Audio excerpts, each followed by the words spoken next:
ओम नमः शिवाय. श्री शिवाय नमस्तुभ्यं. कथा शिव पार्वती गणपती. शिव पार्वती गणपती कथा खालीलप्रमाणे. प्राचीन काळी कैलास पर्वतावर भगवान शिव आणि माता पार्वती यांचे सुंदर निवासस्थान होते. माता पार्वती नेहमीच भगवान शंकराची अर्धांगिनी म्हणून त्यांच्यासोबत तपश्चर्या, पूजा अर्चा व भक्तांचे पालन पोषण करत असत. परंतु भगवान शंकर कधी कधी दीर्घकाळ समाधीमध्ये लीन व्हायचे. अशा वेळी पार्वतीजींना एकटीला विरह जाणवायचा. एकदा असेच झाले. भगवान शंकर गहन समाधीमध्ये गेले होते. माता पार्वती स्नानाला जाण्यास निघाल्या, पण त्यांना भीती वाटली की अचानक कुणीही बाहेरून आत येऊ शकतो. त्यांनी विचार केला, माझा एक पुत्र असता तर तो मला रक्षण केला असता.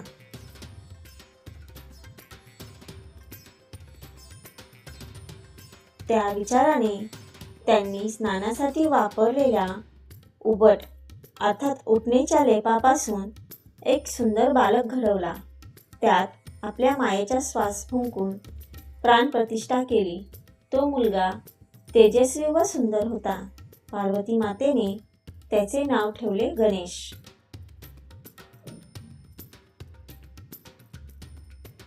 ती म्हणाली, बाळा, तू माझा द्वारपाल आहेस. आतापासून माझ्या परवानगीशिवाय कुणालाही आत येऊ देऊ नकोस. गणेशाने नम्रतेने आदेश पाळला. काही वेळानंतर भगवान शंकर समाधीतून बाहेर आले. त्यांनी पार्वती मातेच्या कक्षात प्रवेश करायचा प्रयत्न केला, पण द्वारावर उभा असलेल्या बालकाने त्यांना थांबवले. तो म्हणाला, माझ्या माताशिवाय तुम्हाला आत जाता येणार नाही.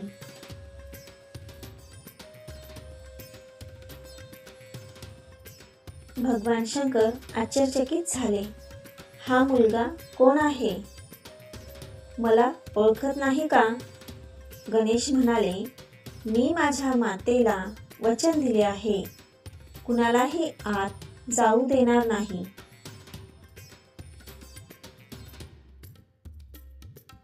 भगवान शंकर क्रोधित झाले.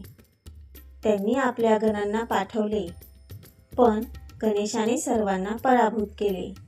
तेव्हा देव, गंधर्व, इंद्र इत्यादी सर्व देव आले, पण बालक गणेशाने त्यांच्याशीही शौर्याने लढा दिला. शेवटी भगवान शंकरांनी क्रोधाने आपला त्रिशूल उचलला आणि गणेशाचे शिर उडवले. ते पाहून माता पार्वती संतप्त झाल्या. त्या म्हणाल्या, हे काय केले? तुम्ही माझ्या पुत्राचा वध केला. आता जर तुम्ही त्याला पुन्हा जिवंत केले नाही तर मी संपूर्ण जग नष्ट करेन.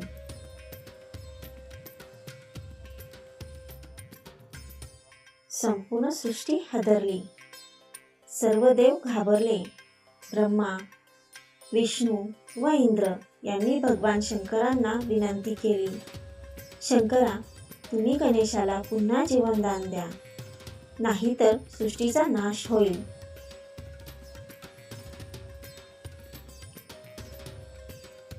भगवान शंकरांनी आज्ञा दिली, जा, उत्तरेच्या दिशेला जो पहिला प्राणी दिसेल त्याचे शिर आणा.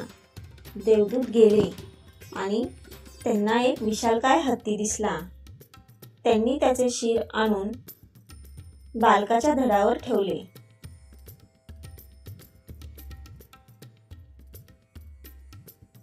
भगवान शंकरांनी प्राणप्रतिष्ठा केली आणि तो बालक पुन्हा जिवंत झाला. आता त्याचा चेहरा हत्तीप्रमाणे होता. शिव म्हणाले, आजपासून तू गणांचा अधिपती गणपती म्हणून ओळखला जाशील. तुझी पूजा सर्व देवांपूर्वी केली जाईल. कोणतेही शुभ कार्य तुझ्या नामस्मरणाशिवाय पूर्ण होणार नाही.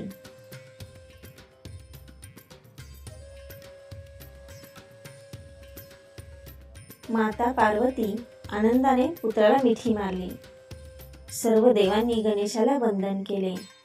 तेव्हापासून गणेशाला विघ्नहर्ता, सिद्धिविनायक, मंगलमूर्ती म्हणून मानले जाते.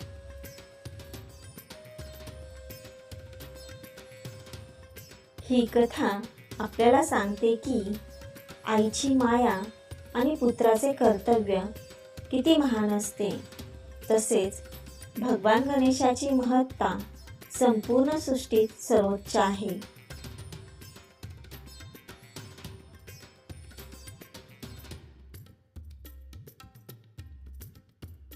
धन्यवाद.